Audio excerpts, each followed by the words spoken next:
금요일마다 저희 청년들 또 모여서 주중 예배를 드립니다. 그때 제가 사실 같이 기도하고 이러면 목 상태가 좋지를 못해서 사실 헵시바 때 말씀을 전할 때마다 성도님께 약간 죄송한 마음이 들지만 그래도 양해하고 들어주시리라 믿으면서 제가 한마디 하는 것은, 목소리가 불편하고 좀 거슬리면 기도 열심히 해서 그렇구나, 청년들과 함께 뜨겁게 예배드려서 그렇구나, 이렇게 이해해 주시면 감사하겠습니다.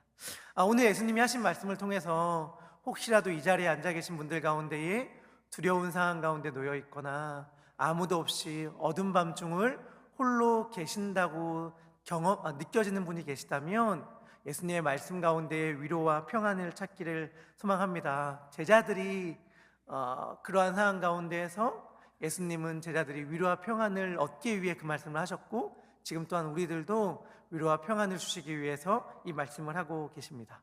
제가 예삼의 청년들과 함께 히브리서 11장의 말씀을 통해서 믿음의 사람들에 대한 말씀을 나누고 있습니다. 청년들 생각나실 때마다 간절히 기도해 주시고, 또 다음 주에는 청년들이 저희가 크게 1, 2, 3 나눠져 있는데 3그룹이 올해 처음 여는 수양회를 또 다녀오거든요. 그 일들을 위해서도 기억나실 때마다 함께 기도하여 주시면 감사하겠습니다. 그런데 제가 청년들에게 이런 이야기를 지난주에 나눴어요. 어떤 이야기를 나눴냐면, 결국에는 사람들은 방주 아니면 바벨을 지으면서 산다. 그러니까 사람은 결국엔 두 부류로 나눠지는데, 방주를 짓는 사람이 있고 바벨을 건축하는 사람이 있습니다. 제가 우리 베델 성도님께 여쭙니다. 여러분들의 지난 한 주 정말 땀 흘려 힘쓰며 애쓰며 사셨을 텐데, 여러분들의 삶은 방주를 짓는 삶이었습니까? 바벨탑을 건축하는 삶이었습니까? 방주의 특징은 굉장히 수동적이라는 거죠. 방주 안에 딱 들어가 있으면 내가 어디에 있는지도, 그리고 내가 어디로 가는지도 알 수 없습니다. 창문도 없고 운전할 수 있는 키도 없기 때문에 그저 바람과 파도에 떠밀려 이리저리 흔들릴 뿐인데 어디로 가는지 알 수가 없죠. 반대로 바벨의 특징은 뭐예요? 바벨은 높이 쌓아 올리는 거잖아요. 어떤 건축학자가 그러더라고요. 건물의 높이는 그 당시 건물을 지은 사람의 권력과 힘과 비례한다. 그러니까 더 높은 건물을 쌓을수록 더 높은 권력을 가졌다라고 주장을 하던데, 그 근거를 이야기하는데 그게 참 타당해 보였습니다. 왜 우리는 높이 올라가려고 하고 높은 곳에 거하려고 합니까? 높은 곳에 올라가면 한눈에 다 보이죠. 그리고 모든 것을 지켜보고 바라볼 수 있고 통제할 수 있죠.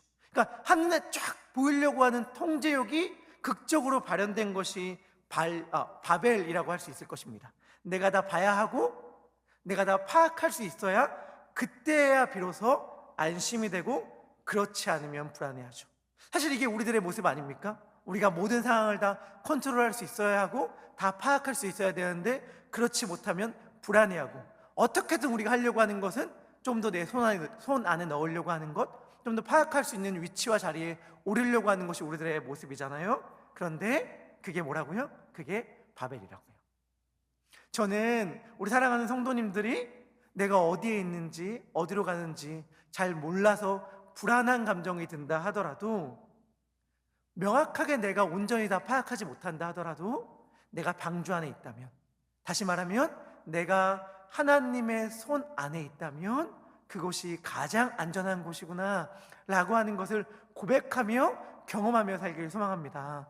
제가 이 말씀을 드리는 이유는 오늘 본문 가운데에 예수님께서 제자들에게 하신 말씀이 정확히 이것이기 때문입니다. 오늘 예수님은 두려움 가운데 있는 제자들에게 이렇게 질문하십니다. 너희들은 방주 안에 살 것인가? 바벨 안에 살 것인가? 하고 말이죠. 오늘 본문의 배경을 잠깐 설명한다면 이렇습니다. 예수님께서 이제 자신이 하나님께로 가실 줄을 아시고 십자가에 달려 돌아갈 때가 이른 줄 아시고 제자들과 함께 마지막 시간을 보냅니다. 얼마나 의미 있고 얼마나 소중한 시간이었겠어요. 하루하루가 너무너무 귀하고 소중해서 정말 소화가 잘 안 되는 사람이 혹시 탈날까 걱정돼서 음식물을 꼭꼭 씹어서 먹는 것처럼 하루하루를 꾹꾹 눌러서 예수님은 보내고 계신 중입니다.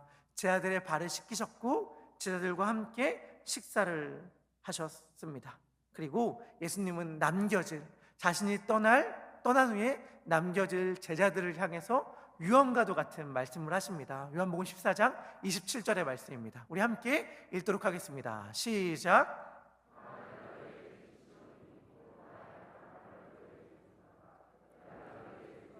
세상에 주는 것 같지 아니하리니 너희는 마음에 근심하지도 말고 두려워하지도 말라. 아멘. 예수님은 앞으로 다가올 상황에 대하여 미리 내다보시고 말씀하고 계십니다. 예수님은 제자들을 떠날 것입니다. 그리고 예수님이 제자들을 떠나는 그 방식은 제자들이 도무지 예상할 수도 없고 예측할 수도 없는 끔찍한 방식으로 예수님은 제자들을 떠날 것입니다. 그때를 내다보시며 예수님은 말씀하시는 거예요. 너희는 그때에 두려워하거나 당황하거나 근심하지 말라. 그리고 예수님이 하신 말씀, 두려움이 올 때에 세상이 주는 평안이 아니라 나의 평안에 거해라. 세상이 주는 평안, 바벨의 평안이 아니라 나의 평안, 방주 안의 평안에 거해라 라고 예수님은 말씀하고 계신 거예요. 만약 우리 가운데에 예상하지 못한 일로 인해 공고하고 당황스러운 시간을 보내고 계신 분들이 있다면 이 예수님이 우리들에게 동일한 말씀을 하신다는 것에 귀를 기울이셨으면 좋겠습니다. 예수님은 우리들에게 말씀하세요. 나는 너희들이 세상의 평안이 아닌 나의 평안에 거했으면 좋겠어. 너희들이 모든 걸 다 파악하고 이해하고 통제할 수 있어야만 누릴 수 있다고 생각하는 그 평안이 아니라 나와 함께하기 때문에 평안한 그 나의 평안을 누릴 수 있으면 좋겠고 그 나의 평안 안에 들어왔으면 좋겠어 라고 말씀하시는 예수님의 음성에 우리들의 마음을 내어드리길 소망합니다. 한 걸음 더 들어가서 세상이 주는 평안이 뭘까요? 예수님께서 세상이 주는 평안이라고 했을 때에 이 예수님의 이야기를 들었던 제자들이나 이 요한복음을 읽었던 초대교회 신자들은 그 말이 무슨 뜻인지 대번에 알았습니다. 세상의 평안, 그게 뭐냐면 팍스 로마나 로마의 통치에 의한 평안이죠. 당시에 로마는 자신들이 갖고 있는 권력, 문화, 그리고 국방의 힘을 통해서, 경제적인 힘을 통해서 이 온 땅 가운데에 평화를 선물해 준다고 믿었고, 실제로 많은 사람들은 로마가 그 평화를 가져왔고 우리들은 그 평화의 시기를 누린다라고 여겼습니다. 팍스 로마나 우리 다 들어서 알고 있잖아요. 로마의 초대 황제였던 아우구스투스가 로마의 언덕 위에 으리으리하고 웅장한 기념탑을 세웠습니다. 그게 뭐냐면 아라파키스라는 것인데, 이게 뭐냐면 그림을 보여주면 좋겠는데, 이게 지금 볼 때 작아 보일지 모르겠지만 로마 사람들이 볼 때는 이걸 보면서 감탄하고 경탄하면서 맞아 로마가 우리들에게 평화를 가져다 주었지, 맞아 로마 때문에 우리가 이 평안을 누릴 수 있게 되었지 라고 이걸 언덕 위에 놓여있는 이 아라파키스를 볼 때마다 이야기하고 다녔습니다. 감탄했고 경탄했습니다. 이것들이 우리 가운데도 있을지 모르겠어요. 이 아라파키스와 같은 것들이 우리 가운데도 있을지 모르겠습니다. 이 건축물의 이름은 평화의 제단이었습니다. 이 평화의 제단을 쌓아 올림으로 로마는 자신의 백성들에게 끊임없이 외쳤습니다. 우리가 너에게 평안을 준다. 우리가 이 세상 가운데에 평화를 가져왔다. 하지만 우린 모두가 다 알고 있죠. 저것이 아무리 웅장하고 아무리 높고 아무리 화려하다 하더라도 저건 뭐예요? 저거는 바벨이에요. 세상이 약속하는 평안, 세상이 약속하는 평화는 바벨입니다. 더 높이 오르려고 하고 더 많이 가지려고 하면 가진다고 한다면 다른 사람들이 어떻게 되든 상관없다고 생각하면서 누리는 평화이죠. 이 평화는 참된 평화가 결코 될 수 없습니다. 이 평화가 참된 평화가 될 수 없는 이유는 내가 많이 가지고 내가 더 높이 올라갈수록 누군가가 덜 가지게 되고 누군가가 더 뺏기기 때문만은 아닙니다. 물론 이것도 굉장히 결정적인 요소지만 이 평화가 참된 평화가 되지 못한 이유는 뭐예요? 내가 그 평화를 누리기 위해 다른 사람들의 것을 뺏어왔듯이 다른 이 역시 자신의 평화를 위해 나의 평화를 해칠 수 있다는 불안과 두려움 가운데에 누리는 평화이기 때문에 이 평화는 평화일 수 없고 처음부터 바벨, 혼돈일 수밖에 없습니다. 예수님은 제자들에게 이러한 팍스 로마나 바벨의 평화, 세상의 평안이 아니라 나의 평안을 주겠다, 나의 평안을 누려라 라고 말씀하십니다. 예수님의 평화가 무엇일까요? 예수님이 주시는 평안은 무엇일까요? 우리 함께 요한복음 14장 28절의 말씀을 읽었으면 좋겠습니다. 읽겠습니다. 시작. 나를 사랑하였더라면 내가 아버지께로 감을 기뻐하였으리라. 아버지는 나보다 크심이라. 예수님이 주시는 평안은 뭐냐면 아버지의 크심으로 인해 얻는 평안이에요. 아버지의 크심으로 인해 얻는 평안. 여러분, 바벨의 평화, 세상의 평화, 로마가 주는 평화의 특징이 뭐죠? 내가 커짐으로 얻는 평화죠. 내가 커짐으로, 내가 더 많이 가지고 내가 더 높이 올라가고 내가 더 많이 소유함으로 얻어지는 평화입니다. 이 평화는 필연적으로 나보다 더 큰 문제, 나보다 더 큰 일을 만나면 흔들릴 수밖에 없고 깨어질 수밖에 없습니다. 그러나 예수님이 주시는 평화는 내가 커짐으로 얻는 평화가 아니라 아버지의 크심으로 얻는 평안입니다.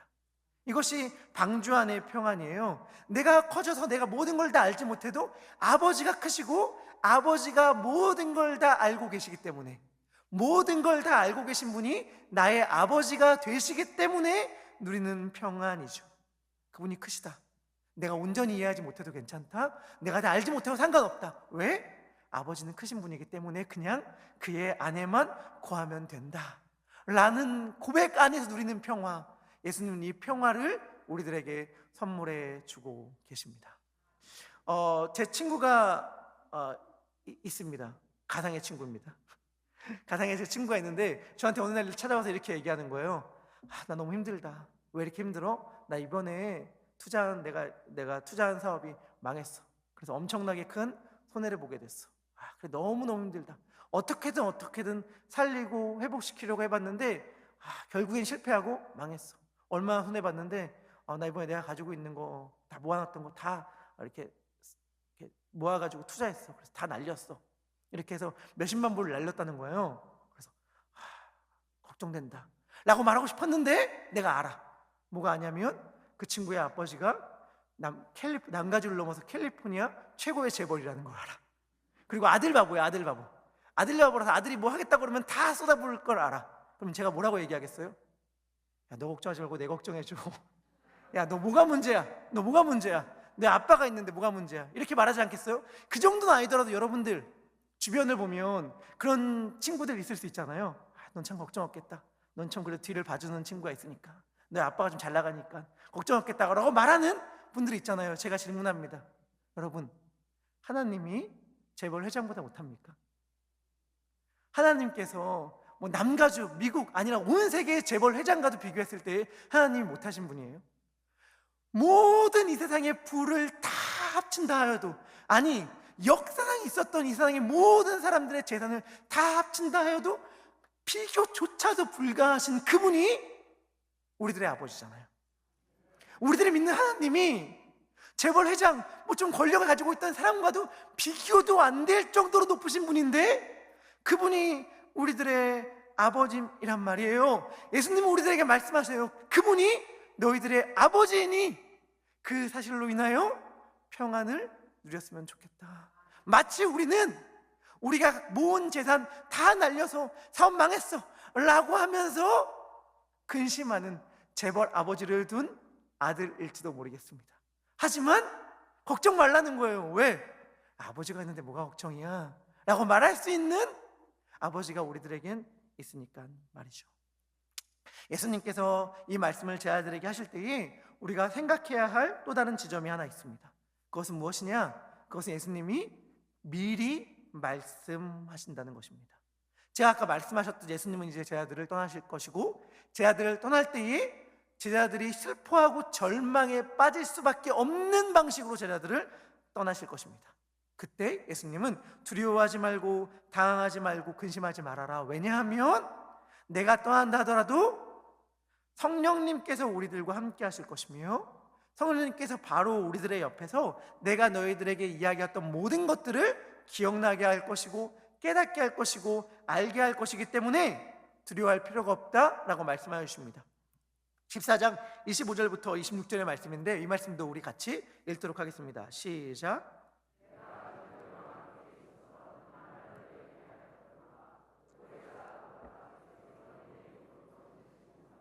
너희가 어디에 가르치고 내가 너에게 말한 모든 것을 생각나게 하리라. 아멘. 아멘. 이 이유 때문에 두려워하지 말라라고 말씀하세요. 그런데 제가 함께 살피고 싶은 건 이거예요. 이 말을 예수님께서 미리 하셨다는 것이죠. 미리 하셨어요. 29절의 말씀인데 이 말씀도 같이 읽도록 하겠습니다. 29절입니다. 시작. 나기 전에 이를 때에 너희로 믿게 하려 함이라. 뭐라고 말씀하셨냐면 일이 일어날 때에 너희로 믿게 하기 위해서 일이 일어나기 전에 미리 말한다, 이렇게 말씀하신 셈이거든요. 왜 예수님께서 이렇게 말씀하셨는가? 내가 너희를 떠날 때가 될 텐데 내가 그 전에 미리 얘기해. 왜냐하면 그때 너희가 믿음이 흔들리지 않기 위해서, 너희가 그때도 여전히 믿는 자로 서기 위해서 내가 미리 말한다, 이렇게 말하는 셈이거든요. 왜요? 여러분, 환난 날이 오면요, 어려운 날이 오면 안 들립니다. 들으려고 해도 안 들리고 보려고 해도 안 보입니다. 딱 거기 갇혀서 말이죠. 제가 예삼 청년들에게 자주 하는 이야기가 있습니다. 그게 뭐냐? 고난과 어려움이 찾아오면 그때서야 비로소 기도할 수 있게 된다는 말은 맞는 말 같지만 사실은 틀린 말이다. 여러분, 우리가 흔히 그런 말 하잖아요. 고난과 기도가 우리를 기도하게 한다고. 고난과 기도가 딱 찾아오면 우리가 기도하게 된다고. 평소에 기도하지 않던 사람도 기도하게 된다고 하잖아요. 하지만 제가 청년들 사역을 하면서 깨닫게 된 게 있어요. 그게 뭐냐면 평소에 기도하지 않잖아요. 그럼 고난이 와도 기도하지 못해요. 평소에 기도할 수 있는 훈련이 되어 있지 않으면, 평소에 기도할 수 있는 체력, 힘을 길러놓지 않으면 어려운 날이 올 때에, 환난 날이 올 때에, 기도가 정말 필요한 그 순간이 올 때에 기도하지 못하고 그냥 힘들다고 한숨 쉬면서 발만 동동 굴리게 되어 있어요. 그래서 제가 깨닫게 된 게 있어요. 기도는, 신앙생활은 평소 때 쌓아놔야 되는 거구나. 평소 때 기도할 수 있어야 어려운 날이 딱 찾아올 때도 그때 길었던 기도의 체력으로 기도할 수 있게 되는구나. 그때 쌓아놨던 신앙의 체력으로 이 일들을 이겨낼 수 있구나라는 걸 깨닫게 되었습니다. 우리가 아픈 다음에는 운동하려고 하면 늦잖아요. 그렇죠? 아픈 다음에 그제서야 약 먹으면서 운동하면서 체력을 길러야지 하면은 운동할 힘이 없어요. 우리가 어려운 일이 딱 찾아올 때에 우리는 급속도로 그 일에 딱 빠져 들어가기 때문에 바로 지금 기도할 수 있는 습관과 훈련이 되어 있지 않는다면 우리는 기도할 수 없습니다. 그러니 예수님은 제자들에게 이렇게 말씀하시는 셈이죠. 지금 기도해라. 지금 나를 믿어라. 지금 나의 말 안에 거해라. 지금 방주를 건설해라. 지금 방주를 건설하는 삶을 살아갈 수 있어야 우리에게 정말 예상하지도 못하는 거대한 풍랑이 찾아왔을 때에 우리가 평안과 쉼을 누릴 수 있습니다.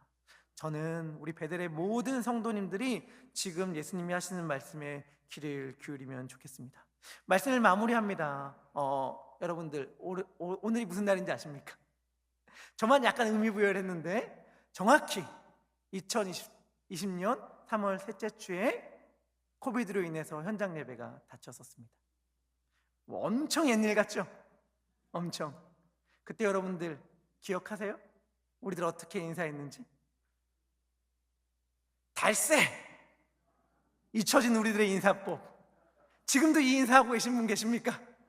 달세, 다르세이, 담대하라 라고 말씀을 하면서 우리가 서로가 서로를 격려하고 인사했던 거 기억하실 거예요. 그런데 코비드의 시기가 지나가고 우리들에게 너무나도 신속하게 고난이 지나간 것처럼, 예배가 일상이 된 것처럼 느껴지자 우리들에게 그 인사말이 조금씩 서서히 사라졌죠. 그러나 여러분, 지금 우리가 이 인사를 할 수 있어야 한다는 생각을 하게 됩니다. 지금 우리가 만나는 사람들에게 달세, 담대하라, 평안하라 라고 인사를 할 수 있어야 우리들의 어려운 날들이 찾아왔을 그때에 우리는 비로소 진짜 주시는 주님의 평안을 경험할 수 있을 거예요. 저는 우리 베델의 모든 성도님들이 방주가 아니라 바벨의 평안, 아버지의 크심으로 인해 누리는 평안 안에서 거하며 환난 날 가운데서도 두려워하지 않는 달새 담대한 삶을 살아가길 소망합니다.